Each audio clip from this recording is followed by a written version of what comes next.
Prime Minister Modi has become the first ever Indian Prime Minister to visit Ukraine.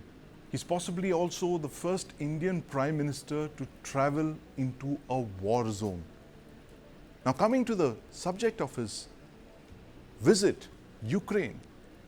India and Ukraine have had a mixed relationship. The relationship has been tempered by the shadow of Russia. But nevertheless, both countries have had a robust defense tie-up, particularly in areas like aircraft, the AN-32 engines, warship engines for the Indian Navy. Ukraine has provided us support for overhauling not just the AN-32 fleet of aircraft, but also the Indian Navy's frontline warships. Ukrainian companies have also provided nuclear fuel and technology to India.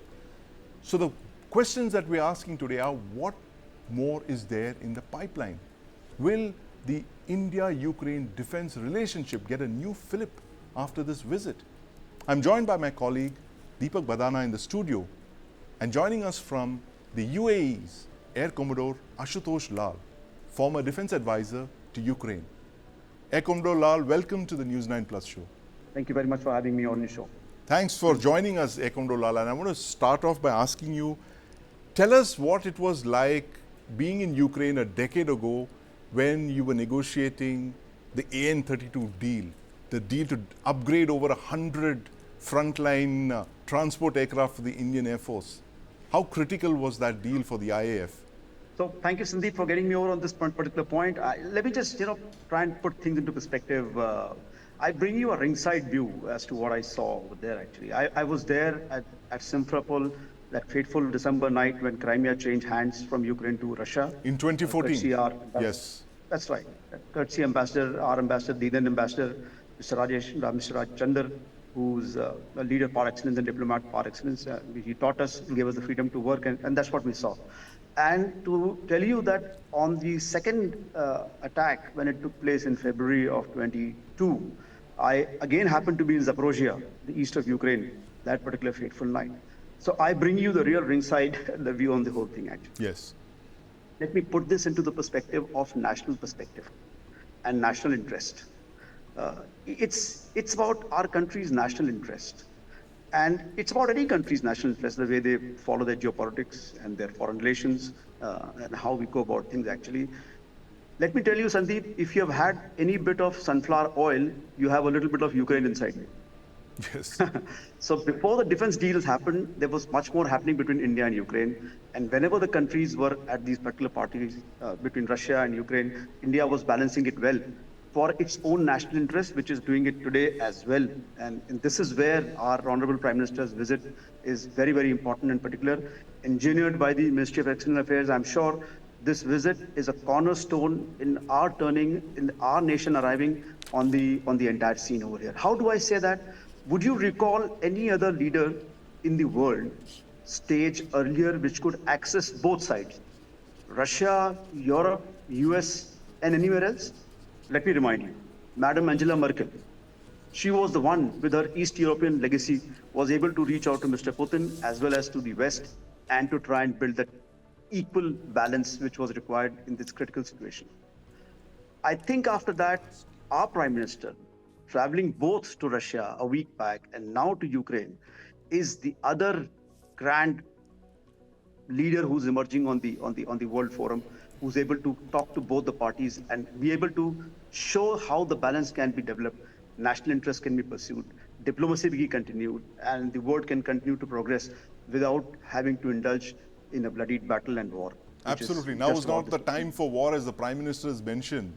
But one forgets the amount of agricultural produce that India has been importing from Ukraine, as Air Commodore Lal mentioned, Deepak, sunflower oil, of course, wheat.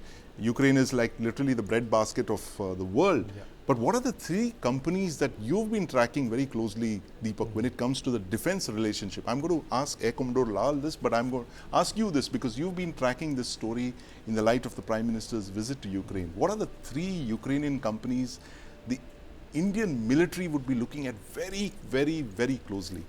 So there are three companies, and it's well that the Indian military is looking at them closely because they're right there at the front lines. Yes. So, number one is Motosik, which is in Zaporizhia. Yes. Right on the front lines. Front line. Now, Motosik is providing care for the engines for the Antonov 32s that we have. Yes. While the Antonovs themselves are being modernized by this state-owned enterprise called the Spets Export, Yes. Spetstech Export, which is based out of Kiev, again on the front line. Yes. Last we heard, the Russian army was right on the doorsteps. Right. Again. Then there's a third company, which is called Zoria Massproct. Now, Zoria Massproct produces turbine engines for Absolutely. over 130 different warships of the Indian Navy. So Right. it's not just the Kolkata destroyers, it's the Talwar frigates. 20 frontline warships, Deepak, I must correct you. It was 130 engines are there. Yes, My 130 engines, and it's Yeah. got 16 warships. Frontline warships are powered by the Zoria gas turbines, and 4 more are building. And in fact, the Delhi class and the Kolkata class that you see are powered by Ukrainian gas turbine engines. And I'm going to jump into my next question to Air Commodore Lal.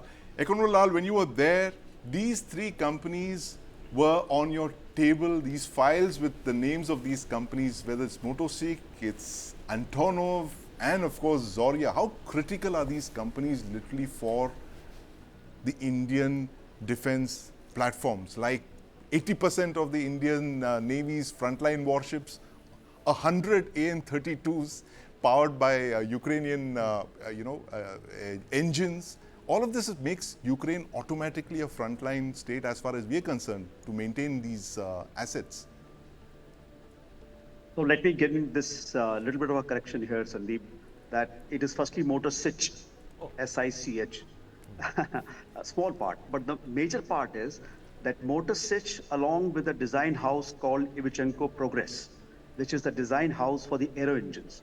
Nearly 97 aero engine designs perfected to the date over there. Remember, they flew Mriya AN-225 for Russian space shuttle Buran. So there is a shared dependency in the entire conglomerate of Soviet Russia, which was there, of which India has been beneficial of 2 major things. AN-32 you brought out rightly, but also all the Russian helicopter engines largely which are flying in India ever since. From Mi-4s to Mi-8s to Mi-17s, Mi-26, Mi-25, 35, except the latest version of Mi-17 V5, which have the Klimov engine, which comes from Russia. Other engines have been from Ukraine, and they have been standing good for us for all our army supplies at high altitudes of mountains and everything else. You know about that. The fact of the matter is that it is our national interest that we have to safeguard. In fact, there is just a bit of a trivia I want to bring out to your notice. Zoria's engine vis-a-vis the aero engines, the gas turbines for the warships and the gas turbines for the aeroplanes. Slight subtle difference, which is very important actually. When you want to build a warship, you will have to first choose your engines. Then you'll have to choose the transmission. Now this engine transmission has to be quietened by technology. Then you build the ship around this, because the ship has to be very, very silent to the sonar of a submarine. Yes. So be that it may, in case of an aeroplane, you can make an aeroplane first, you can go ahead and develop an aeroplane, you can put a proven engine like you did in LCA and an engine under test over there, and then fly the aeroplane, prove your engine, and then move forward from there. So for Navy, it is even more critical that they have to forecast 20, 10, 15 years in advance that we will take this engine and therefore we will depend upon that. So that is our kind of a dependency that we are following as of now. Fact of the matter remains that Ukraine remains very, very important to our country. Not only from the defense point of view, there is pharma, there is grains, which you mentioned, but coming to the defense part per se itself, be rest assured that we are interested to see how we can benefit from Ukraine or from Russia or from anywhere else in terms of technology. Mind you, our Prime Minister has given us the mandate that it must happen make in India. Absolutely. We need to move forward in that direction. So we need to get the, sorry to interrupt, but I'm just saying one last point, that we need to get the expertise, the technology, the metallurgy, the know-how, the experience, and then try to work how our systems can come online.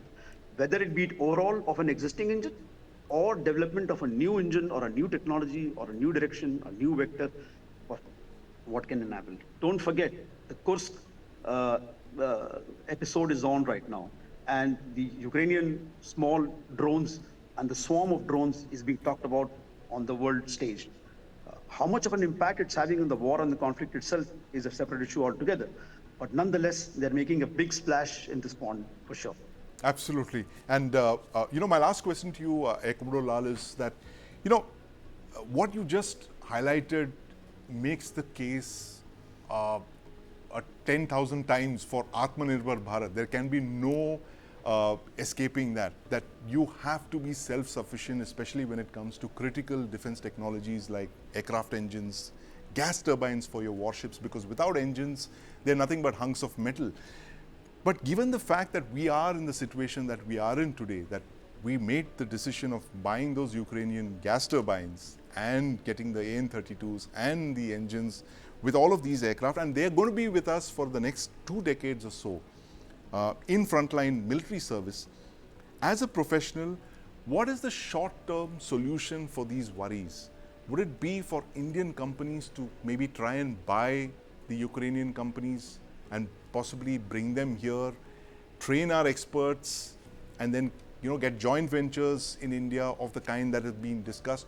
Give us your thoughts on the way forward to insulate us from this potential fallout of conflict in Ukraine.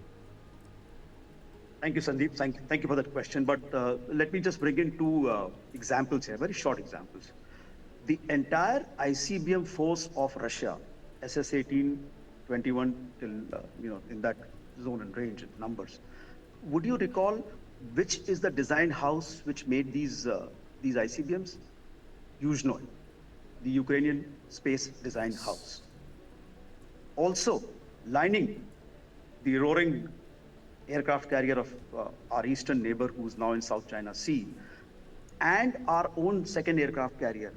Would it surprise you that they are brothers, born on the same birth in the city of Mykolaiv on the Dead Sea? They came to us from a different routes, but they have the same. They have the same origin, absolutely, yes. The same origin, the same design for that. The same origin, the same design, and the same spare parts. Yes, spare parts as well. So having said that, if you now look at the entire thing, how is it possible for us to do these particular activities? Either we buy or we get induction. I just want to assure your viewers through your channel and through you is that right now a massive process is on to try and get this technology into India in an incremental manner. There are restrictions, there are limitations of adjusting. Be rest assured that our government's bodies are working very hard. And I know some of them, I don't want to speak about them on the camera, but the fact remains that they are working very hard in terms of Zoria, some facilities being set up here in India, in terms of Antonov and Ivashenko progress, something else happening over here in India. And we are moving forward in that particular directions. Well, the pace of it, I'm sure will get benefited by our Honorable Prime Minister's visit to Ukraine, and he would get to see the same side. Everybody would understand how the shared interests are. An example comes to my mind, which is not from the defense. When I was there in 2014, would surprise you that China leased an area of Ukraine of the size of Belgium. And it built a deep sea port right next to it. Right. And carted all the produced over there from that particular area to China. You talk of food security. So this is how the entire concept is required to be evolved. And I want to assure you that right now it is happening, and right now perhaps it is getting accelerated, and all these components are going to come into factor, and we would see a better time for us. Maybe our DRDO, our design organizations, taking help from these design houses like Ivashenko Progress in sorting out issues which have been overhanging onto us, and making a fair progress on that particular direction. It will certainly have a large and a great impact towards Bharat and Atmanirbhar Bharat. Absolutely. Thank you. Thank you so much, Air Commodore Lal, for revealing those under negotiation talks with Ivashenko, Motosik, if I pronounce it correctly, Zoria, and of course the Antonov Design Bureau. These are four of the main reasons that India and Ukraine have, a bond that's going to last several decades at least, Deepak. But thank you very much for joining us, Air Commodore Lal from UAE, and talking to us about this very critical visit being made by Prime Minister Modi, fact that he's traveling into an active war zone, it's more than just talks of a ceasefire of peace, it's also India's national interests and certainly India's defense interests to explain. But thank you so much for joining us, Air Commodore Lal. Wish you all the very best. Blue skies as always.